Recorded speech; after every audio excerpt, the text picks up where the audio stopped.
During quarantine of 2020, two things were happening in the world around me. One, our country was going through a racial reconciling in the wake of the George Floyd murder. And two, my wife and I were pregnant with our first child.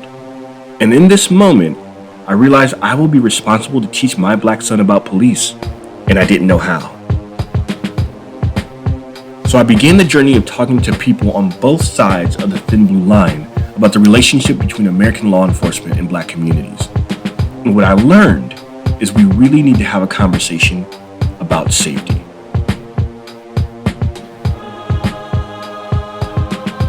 This is inCOP Negro, Black and Blue, the podcast that explores the concept of safety among Black America and American law enforcement. I'm your host, Dominic Moore-Dunson.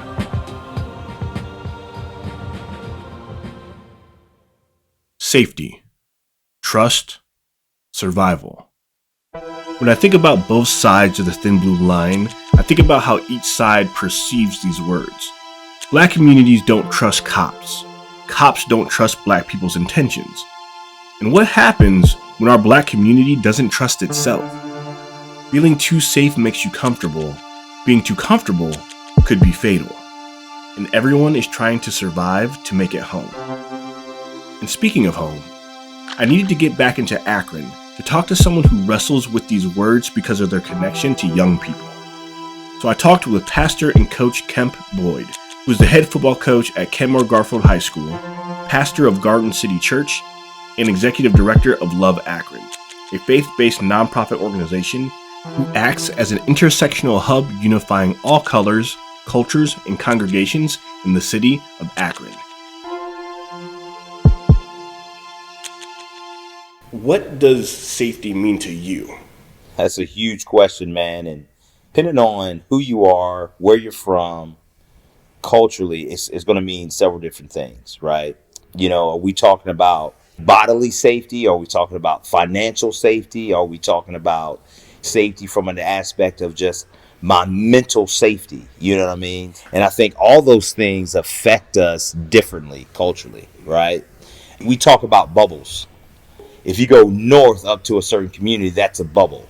So their aspect of safety is going to be almost, I would think, keeping people out, right? Yeah. And, you know what I'm saying? And so, or then if you look at a predominantly private school that has built their culture, right? Safety to them is, are you able to come in to assimilate into the culture that's here? Because that's safety for them. Right. Safety right now for me is, as a husband, as a father of 6, is how do I keep my family safe from hurt, harm, or any danger, right?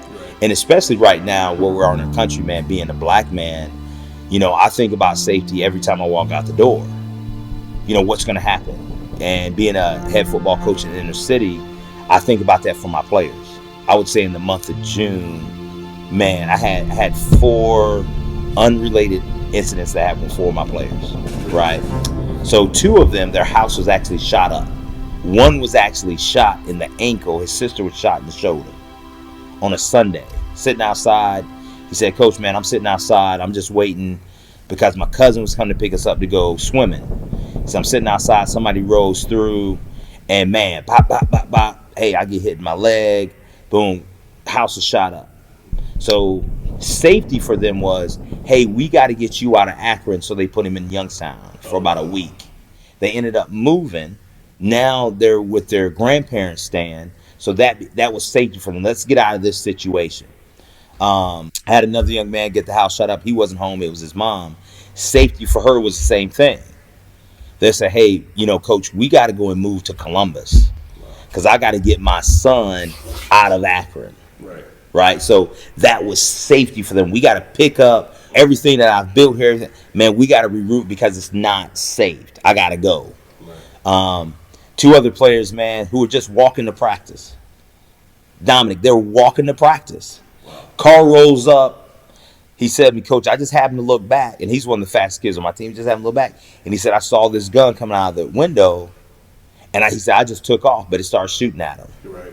So safety for him was, he didn't go out of the house and come to practice for almost a month. Wow. He said, "Coach, man, I just don't feel comfortable coming back. I don't feel safe even coming back and being outside.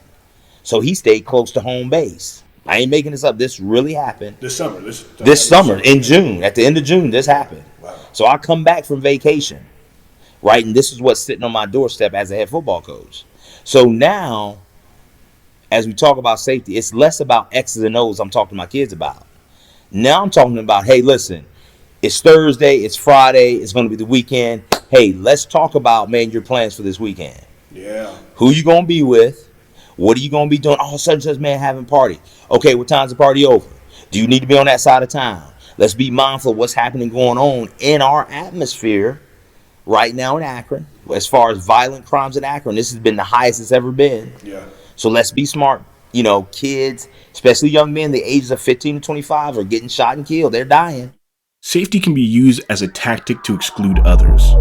Historically, we've watched our nation oppress people in the name of safety. Redlining, a solution to make sure white neighborhoods felt safe and they wouldn't leave city limits. Do you remember those pictures of Ruby Bridges as the first black child to desegregate an elementary school in the South? Those white people were so scared for what this meant about their own children's safety. Safety can be the reason we make poor choices in life. If you've learned you have to kill or be killed, then taking away others' safety is the only option. If you've heard about your friends having to leave the city out of fear of dying, of course the first thing you're going to do is get a strap on you. Because if you don't, you won't live.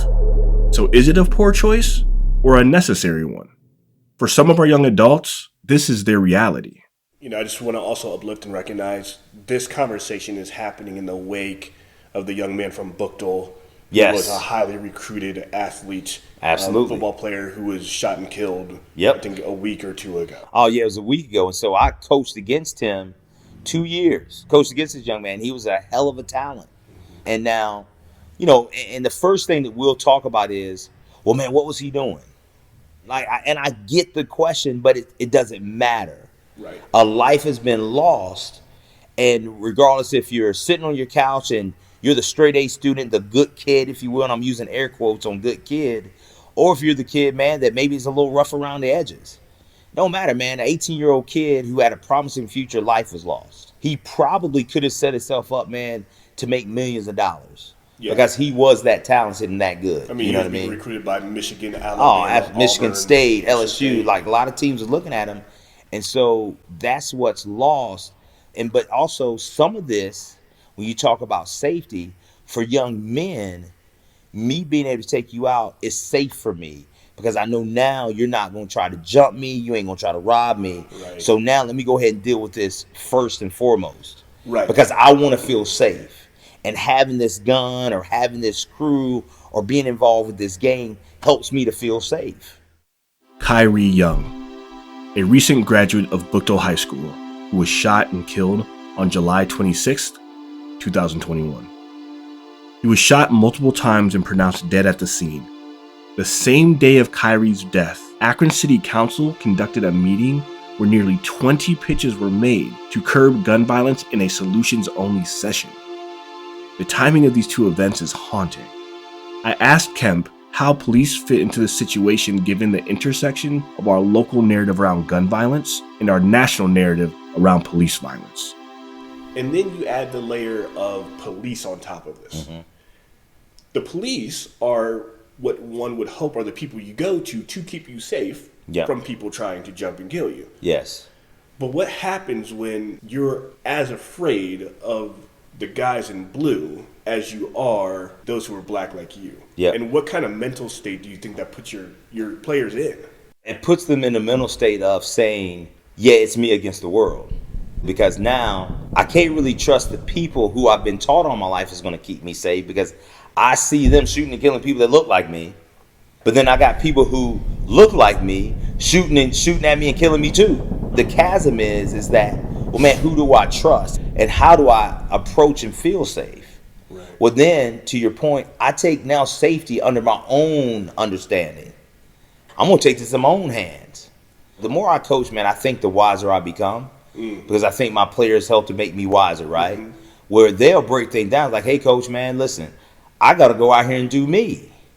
And I said, help me understand what that means, do me.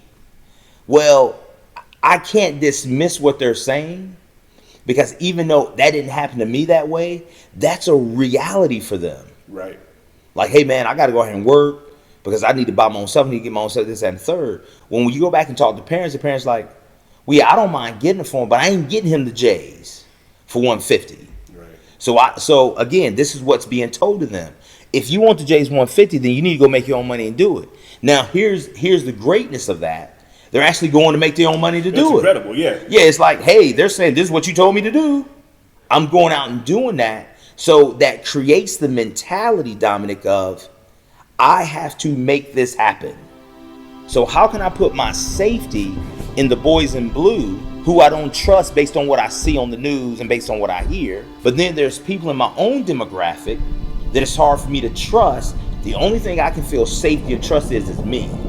So let me get the things, whether it's the money, the weapons, the ideals that I need to do me. Interesting. Trust seems like a really big word in this conversation. And it seems as though when the only person you trust is yourself, to keep yourself safe, and you get, let's say, 100 black boys who feel that way in the city of Akron, now it feels like we're just talking about Lord of the Flies. Right? Yeah. Like it's who's going to survive all the way past 25. And unfortunately, that's what we're seeing. Yeah, survival of the fittest. Yeah, is what absolutely. What stands out to me is thinking about what isolation due to a lack of trust can do to a person. Imagine being 16 years old, feeling like the entire world is after you. You look down at your phone and there's another police video, but you can't watch the police video on your porch because you might get killed. You know, the first stage of grief is denial. And in some research, they'll talk about how denial will lead right into a feeling of isolation. Our black boys are suffering from grief. And I'm starting to think the grief is connected to them losing their sense of safety. And they're handling all of this before they ever get to prom. To be honest, I don't have much to say about this because it's really hard to hear. Remember, these are kids. And can you imagine what it's like to be at home and get a knock on your door for someone to tell you that yours isn't here anymore? Kemp is the co-chair of the Criminal Justice Subcommittee of the Akron Racial Equity and Justice Task Force, appointed by City Council when our mayor declared racism a public health crisis in 2020. Kemp talks about the importance of connecting with people where they're at in the larger conversation. Man, we live in Kemp. So we live in the third highest violent crime area within the city of Akron. And I feel like just from a standpoint of spirituality, man, God was leading and says, nah, I want you to be here and do ministry, right? And it's been a blessing for us since. Yeah. But I feel like what I attempt to do, what I want to model is the importance of the encounter. And what I mean by the encounter is like, hey, why not try to meet people where they're at? I did this. This was a living example for me 4 years ago. As you know, the two high schools merged, right? Kenmore and Garfield, they merged. Like, and, you know, way back when, their big rivalries and how could this ever happen? And, you know, and you had more of the adults more than the kids in a big uproar about it, right? Yeah, like, this is just blasphemy and this is crazy. How you going to do this, right? And so when I was hired as the head coach of this new merged school, the first thing I did was I got the roster from the kids that had played at Garfield the year before. Okay. And I got the roster, got phone numbers and addresses, and I went and just did home visits. Wow. They didn't know me. I didn't know them. I would call, say, hey, my name's Ken Boyd. I'm new head football coach of the new merged school. Man, I would love the opportunity to talk to you and your son about continuing on being around. Because at that time, they could leave without penalty. Because since it was merged, like, they could opt out and go to another school that's 7th, but I'm like, okay, I have to go re-recruit people, you know? And so I can remember, man, when I got off of work until about 8, 9 o'clock at night, I was making home visits. Wow. Meeting with parents, meeting with players, and meeting them where they were at, because it was important that they need to encounter me and not go by based on what they were hearing. And so now I'm either going to help to affirm your perspective, I'm going to help to refine it. And I can remember several parents like, hey, we've never had a coach come to our house. And when I went, I had a packet. I said, this is my This is my entrance coaching packet. This is what I brought to my interview, and this is what I'm going to leave with you, so you know exactly what you and your son are signing up for. Here's my philosophy. Here's what I believe. Boom. Most of them stayed, some left. But I didn't want you to leave without first meeting me and knowing who I was. Right. And so I think the same thing has to happen even as we look at the institution that is the APD. How are you going to go meet people where they are instead of saying, no, just come to us? Right. Because we don't live in that time no more. No. It goes back to people in church, right? Yeah, no. Like, yeah, we always want people to come to church. No, as the church, we're supposed to go to people. Go to people. Yeah. You know what I mean? And that's how it's supposed to be. But I think as we talk about safety, but then we also have to think about what forms the feeling of no safety and lack of trust. Well, that comes from power. And so I'm telling you to come to me because, man, I feel all powerful. Like, why am I going to make home visits? I'm Coach Boyd. You should want to come play for me. I am the authority. Yeah, I am the authority, right? And so why would I denounce my authority by getting off of my throne to come and see you? But that's what's going to happen for us to really build this culture based on safety and trust. Don't assume and don't want people just to assimilate into what's comfortable for you. My thing wasn't my coaching. I had to evolve in it. But how can I be more accommodating? Because if I tried to coach the young men I coached the way I was coached, I'm gonna be honest, I wouldn't have a team. Right. And so we have to accommodate to the times. And there's people that feel like, well, no, man, this is the way it's always been. It's always worked this way. Yeah, but that's no longer safe for people. Exactly. Right? People are not going to feel safe if you're unwilling to accommodate, meaning meet them where they are. Right. And it's interesting that you say that because the whole time you're talking about going to people's houses, I was just thinking about how many people only encounter police when something's wrong. Just on a day-to-day. Yep. They don't know that person's name. They don't know if that person has family. Yep. They don't know if they live in Akron. And I think part of the thing that times are different is that, and maybe this is a hot take that people don't agree with, people actually want to know people. Yes, they do. And we recognize to some degree that cops are just people. Yes. In blue uniforms. Yes. But at the end of the day, we're both people. Yes. And they want to connect in that way. Yeah. Times are changing and we're wanting to see police become people more Yes. to us and have Absolutely. relationships with people as opposed to kind of only using them even when something's going wrong in life. Yes, absolutely. Because it means every time you see a cop roll by, something's wrong. Absolutely. And I don't know about you, but I just wouldn't want to be known that way. No, not at all. It's obvious, but there's a huge disconnect between the officers and the communities they serve. When police officers ride down the streets of Black Akron, it doesn't always feel like they're protecting the community. When we don't know you, and the only time you show up is when there's trouble, the speed of that cruiser riding a smooth 15 miles per hour feels like a predator waiting on its prey to take one misstep before it pounces. I understand Kemp's remarks about denouncing one's authority and stepping off their throne as a way to build safety and trust. But my one rebuttal is there shouldn't be a throne to step down off of. We don't serve our police officers. It's the opposite. We want police to be alongside of us, making sure our neighborhoods are safe. But to be alongside of us, it means we need them to get out of the car and meet us on the sidewalk, at the basketball courts, on our porch, or in our living rooms. And not because we called them first.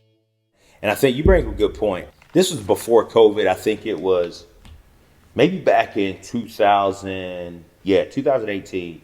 I had an opportunity to be a part of the APD, the Civilian Academy. I think it was maybe 10 of us in the class. And what they did was they gave us kind of a behind-the-scene view of how they train police officers that go through the academy. And so I'm going to tell you, man, we had some really challenging nights and talks.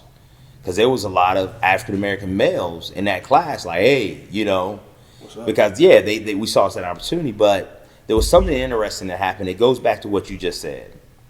They were talking, it's like, yeah, man, sometimes people just get the wrong impression of us. Like we're humans too, we're people too. And I raised my hand, I said, isn't that interesting? We have more in common than what we give ourselves credit for, because I said both of us get dehumanized based on the color whether it's the color of our skin or the color of the uniform that we wear. Right. We don't even call you by your name. We call you the boys in blue. And so really what we're doing is we're kind of dehumanizing you. Right. Just like African Americans have been dehumanized for a long time. And I said, so that's what we share and have in common. But man, there's all this friction between us, right? Because it goes back to the power struggle that we have.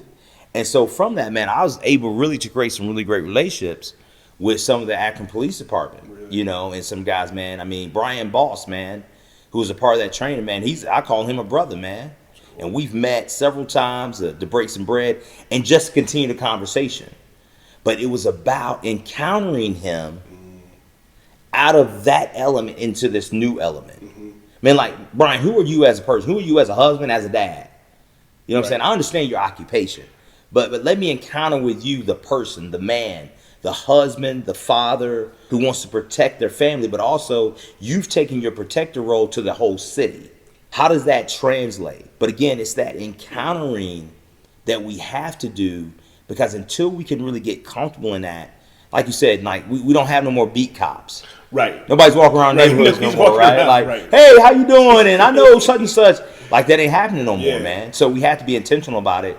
And you said it right. The same way people think about the cops, same way people thought about teachers. Oh, every time the teacher called my house, you got moms now, you got parents now, they don't even want to answer the phone. When it's all bad. Yeah. When they can see on the call ID that there's a call from the school, they don't want to answer. Because they've been conditioned to think, man, it's something bad has happened. And again, when you talk about encountering. It's interesting that Kemp uses this language, because the only time I hear encounter is when I see or hear the words police encounter. The encounter. The choice to connect, knowing it will be uncomfortable. But why would I want to have an uncomfortable conversation if what I'm talking about is my humanity and someone is talking about their politics? If we're going to have this conversation, how do we define the parameters so I don't get hurt in the process? The hardest part of an uncomfortable conversation about race and policing is that it feels like you can give countless vulnerable accounts to the Black experience around policing, and the person on the other side of the table can always end with, I just don't see it, or I just think you're stereotyping all police, and the conversation shuts down. And their dismissal of the Black experience allows them to continue to enable a system that is built for a specific group of people. And we just have to deal with it. So I understand the defensiveness, but also I do understand the need for connection. We continued our conversation about safety via connection by leaning on a Bible story. Like the lady at the well. Hey, absolutely, right? And because that encounter was so impactful in her life, she went back and told everybody else about it. Right. Let me tell you about this guy that I know that I met, right? Who didn't judge me, but accepted me for who I was and told me all about myself, right? And didn't make me feel bad. Right. You know what I'm saying? Right. And it's like, wow. And so now they're sparked to say, what? Well, we want to go meet him too. We want to encounter with him too. And next thing you know, a group of people, this is so powerful. A group of people, the Jews and the Samaritans, who for years, for centuries, had animosity between them. You go and you ask the Jewish guy to say, hey, won't you stay overnight and eat with us? And the Jewish brother says, all right, cool. Like this is what can happen when we just stop and really try to encounter one another. Right. And it wasn't comfortable, right? It definitely wasn't comfortable. She was going to the well at the hottest time of the day because she had isolated herself, because there was more safety in going when it was at the hottest time of the day than going at the cool time of the day when everybody else was there. Why? Because everybody else there, they looked at her as the lowest of the low.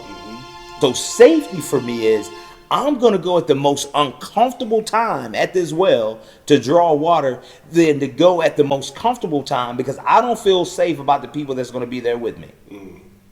This idea of encountering is so interesting to me, because it really, the word and the feeling is just about like breaking down kind of those like formalities. and just sitting down across from each Yep. other, having a conversation with not necessarily a proposed end goal in mind. Yeah. No agenda. It's about process of getting to know somebody, of talking, about learning, about getting into tough stuff, Yep. talking about things you enjoy together. I mean, at its core, right? We're just talking about building relationships. And sometimes when you leave a building relationship, people feel like, what? Last thing I need is another relationship. I don't need another friend. I don't need. And they're like, well, I ain't really looking at that either. Right. There was something that we started in June of last year when George Floyd was murdered and everybody was coming out with these letters and saying, hey, man, you know, whatever organization you was, you came with this letter and says, hey, man, we vehemently oppose racism, right? And everybody came out with this stuff. Totally.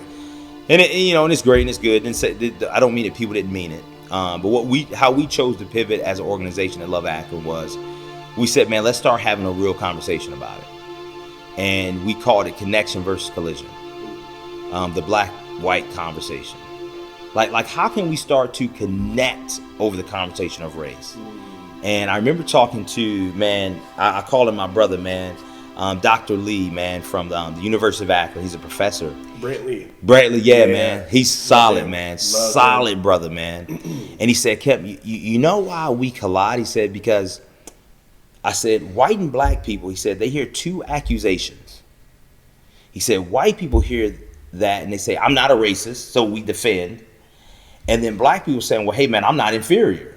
Like, I'm not a victim. Right. You know, and so he said, that's why we collide, because we all come in posturing from a place of defense, which was really great wisdom. I'm like, man, that's good, right? Yeah. Like, yeah, that makes a lot of sense. And so through kind of my dialogue and my talking with different people like Bishop Johnson and Pastor Jeff Bogue and amongst others, what we realize and what they kind of helped me to realize is that, man, it's not about an individual. It's not about a singular person being a racist, but it's about a system that has been put in place and set up, right? And so being able to have these talks, we said, hey, let's all get on the same page and build a playbook of terms. And so when I started having these conversations, in this group of white brothers, I said, hey, I got a question. You know, first thing we're going to start us off, and let me just say this, before we start, here's what I know is going to happen. I'm going to say something that's going to offend you, and you're going to say something that's going to offend me. Let's just get it out. Let's just say it out loud. Yeah. But I said, here's the commitment that we got to make to one another. There's only two commitments. First off, when you feel that way, let's acknowledge it. Just acknowledge it. Because I will be able to bring clarity to something that my intention wasn't to offend you. Right. But that's how it came across. Right. Second, let's make a commitment never to leave this conversation. Is it possible to have an authentic encounter when there is an authoritative power dynamic in the room? I don't know. Can a kid come to a parent, teacher, or guardian who is hurting them and authentically tell them why they are wrong? And trust they won't use being offended as a reason to discipline? Sometimes. Not always. And where does this leave the victimized individual in the process? Is it fair to ask us to come forward to educate people about our experience when our people have been shouting it from the rooftops since, I don't know, 1619? I'm sorry if I seem skeptical. It's just still unbelievable to me that it took a global pandemic, full quarantine, and a man getting killed in 8 minutes and 46 seconds on a cell phone video for people to say, okay, let's talk. We're ready to listen. But again, I understand Kemp. We need connection, even if it's through confrontation. Because really, when you're acknowledging something, you're confronting something. And I think that within our society, we've shaped confrontation to be negative when really a confrontation is good. It's good for the one being confronted, but it's also good for the confronter. Also, because that is building relationship. Confrontation Absolutely. is about relationship Absolutely. building, not relationship tearing down. Yes, absolutely. But we kind of decided that, like, if you're confronting each other, it means something bad has happened. So, as you said before, instead of confronting each other for connection purposes at the end, we get ourselves ready to collide. Yes. To feel powerful from both sides. Yes. Totally makes sense. Yeah, man. Bishop Johnson said it like this, man. We were doing our intersection podcast this week, talking about how the gospel intersects with race and other things in our lives. But he said, you know what? He said we have it backwards to where we feel like it's the love of power, but it's actually the power of love. And I was like, yes, but we crave power so much so that we love it. Right. And anytime you're in power, we don't understand that you're oppressing someone else because you want to be in power. When he says, no, man, it's actually the power of love. And how can we lead through that lens? I'm thinking about my boy who just had his first birthday yesterday. Congratulations, man. Thanks, man. Yeah. And about, I don't know how many years from now, I'm going to have this conversation. And I know that you have 6 kids. Yes. What advice would you give to a new black father like me about how I should have the talk with my son about police? Yeah. First off, man, be hot with them. And when I say be hot, I don't mean turn up the temperature in the house. I don't mean go put on a nice suit. What I mean is be humble, open, and transparent with them. I have to do that. I have 6 kids. My oldest is a daughter who's 15. And then I have a set of 12-year-old twins, a boy and a girl. So my oldest son is 12 years old. So me and my wife, Stacy, we have very candid, transparent conversations with our children. First of all, about not just cops, but about, man, you black. No matter how much you love Jesus, no matter the private school you go to, that's a Christian school, and everybody claims to love Jesus, you still black. Period. And I want to be honest, and I want to do it the way my parents did it for me, man. I really give my parents a lot of credit for how I turned out, because I moved 4 different times in my life. I was born in the projects. I was raised in the suburbs. I lived for 3 years in the inner city, and then I graduated from a rural high school. And I tell people, racism in the suburbs and in the rural area are 2 different things. In the suburbs, I was the only black kid in my class. We were 1 or 2 black families that lived in that community. But then when I graduated, my graduating class, I was the only black. Wow. Only one. Our class was 88. There were 4 blacks in the entire school with 1 black girl. So, Right. And so I got introduced to interracial dating pretty quick. Right. Right.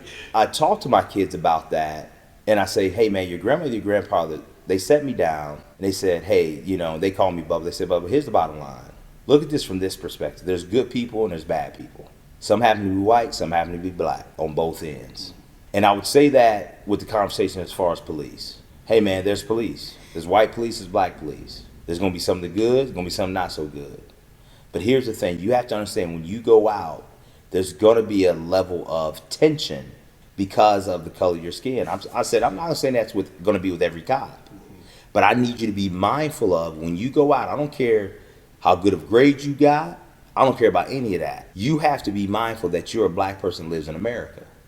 And there is an oppressiveness that comes with that.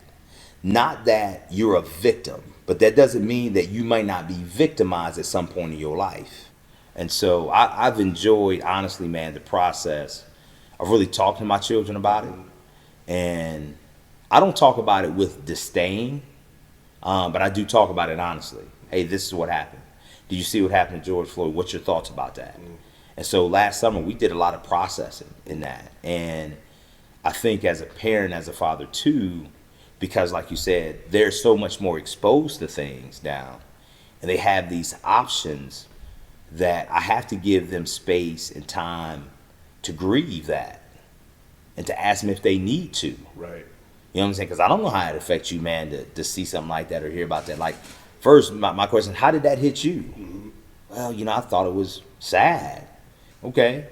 I try to get a tick on where they are. That's what helps us to kind of venture into our conversation with our children. Let me see how you take it. Sounds like you give them a lot of agency. Yeah. In those kind of hot conversations. So you're not preaching at them about what's right and wrong, but it's like really back to encountering each other in this moment in time. Absolutely. Which helps in the process, man. It helps them to communicate. Because I'm like, man, verbalize how this made you feel. Right. And just don't tell me you don't know. Because you do. Right. Like you do. Right. You know what I'm saying? But here's your platform. That's cool. No, Kemp, I appreciate you. This has been an amazing conversation. Thanks for having me, man. Look forward to listening and hearing. Thanks. I feel torn from this interview because my biggest takeaway is the need to connect with those across the aisle, no matter who you are. And I feel like Dr. Jekyll and Mr. Hyde. My analytical brain tells me Kemp is right. We have to be ready to get into uncomfortable spaces in order to make any change happen in this society. But my common sense says, well, that's dangerous for us, because when we go into uncomfortable spaces for conversation, we always walk out more wounded. I know the only way forward is to come together as an entire community, but why do we have to come to them? Why are we always playing by their rules? Why not join our game for once? But ultimately, this isn't about my feelings. It's about making sure my kid makes it past 25. And not just physically. I need to ensure I am giving Mavi the time to develop in mentally and emotionally safe spaces. So, if that means more conversations with people who may or may not want to connect, so be it. Be willing to connect, even if it means confrontation. For our last episode of this pilot season, I wanted the opportunity to talk about policing from a local government viewpoint. I got to talk to Akron City Councilman Shamus Malik. And if the structure is that we have 450 officers, they happen to be disproportionately whiter and live outside this community, who go from call to call to call to call to call and see people in their worst moments, biases and opinions start forming. Before we go, I want to highlight an early portion of today's conversation. Our young black men are dying in this city, and in some cases, it is from one another. If you are under the sound of my voice, please do not allow yourself to turn this very serious citywide challenge into a short-sighted political soapbox about black-on-black crime. I am more than willing to get into that conversation, but in short, black-on-black crime infers the ideology that we are inherently criminal. Outside of hate crimes, most crimes are about proximity. People do crime to people who live around them. And in every race, culture, and creed, we have criminals in our country. To say black-on-black crime infers it is somehow specific and different than the crime anyone else does to their own people. We don't call white crime white-on-white crime. We call it crime. So let's not use it as a reason to distract ourselves or others from the meaningful conversations our guests are bringing to this podcast. I appreciate all of you for listening, and I'm excited for you to hear the conclusion of this pilot season. The inCOP Negro Black and Blue, the podcast that explores the concept of safety and the relationship between Black America and our American law enforcement. Thank you to Flaco Torres for the incredible musical storytelling and Joaquin Kotler for the producing and editing of this episode. Hit the subscribe button and check out our website at www.incopnegro.com. We out.